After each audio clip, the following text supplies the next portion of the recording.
Hello and welcome to VGM Government Relations Update. Also welcome to the first week in June.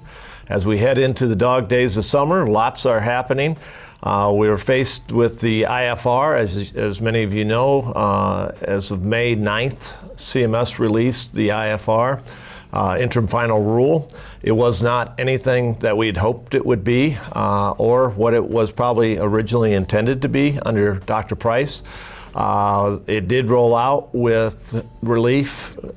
We like to refer to it as Lucy in the football, once again from CMS. They put it out, pull it back.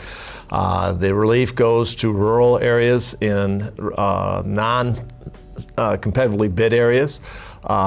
The definition is very broad that CMS is using. When we look at the zip codes that rolled out from CMS under the IFR, we're looking at about 72% of all zip codes in non-CBA areas or competitively bid areas are considered rural, but when you drill further down, it's closer to about 58% of the population is excluded based on their zip code in non-rural, non-CBA areas.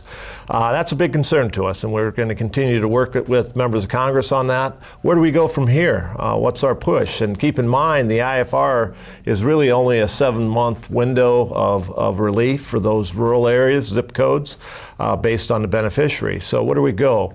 We have HR 4229. We're looking at about 158 co-sponsors right now. We need to get that to the magic 215 number. What does that mean, 215? It means that it can go to the floor. Do we think it'll be a standalone bill? No, we don't. Catherine McMorris Rodgers, when she introduced it, wanted to make sure that we codified into law what the IFR should have been. But both are still a kick of the can. And so what we're doing now is working with members of the Senate. We're looking for our champions to step forward, identify what's the best course of action that we have yet this year. Is it the Farm Bill? Potentially. Is it a end-of-year omnibus within appropriations? Potentially. So we'll know more in the weeks to come as we sit down with members of both Ways and Means, Energy and Commerce in the House, and also Senate Finance and Help Committee, Health, Education, Labor and Pension Committee in the Senate. And we'll look for those champions to kind of guide us in that direction. When we do that, we'll reach back to you. We'll look for effort on your behalf. What can you do now? What you can do now is set up meet and greets at your locations throughout the districts and states across the United States.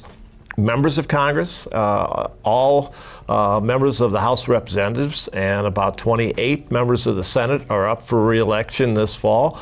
And so invite them for a meet and greet to meet your employees, meet your beneficiaries, and to talk about the issue at hand, which is the complete incompetence of CMS in the fact that CMS either has the inability or the non-ability of want to fix this.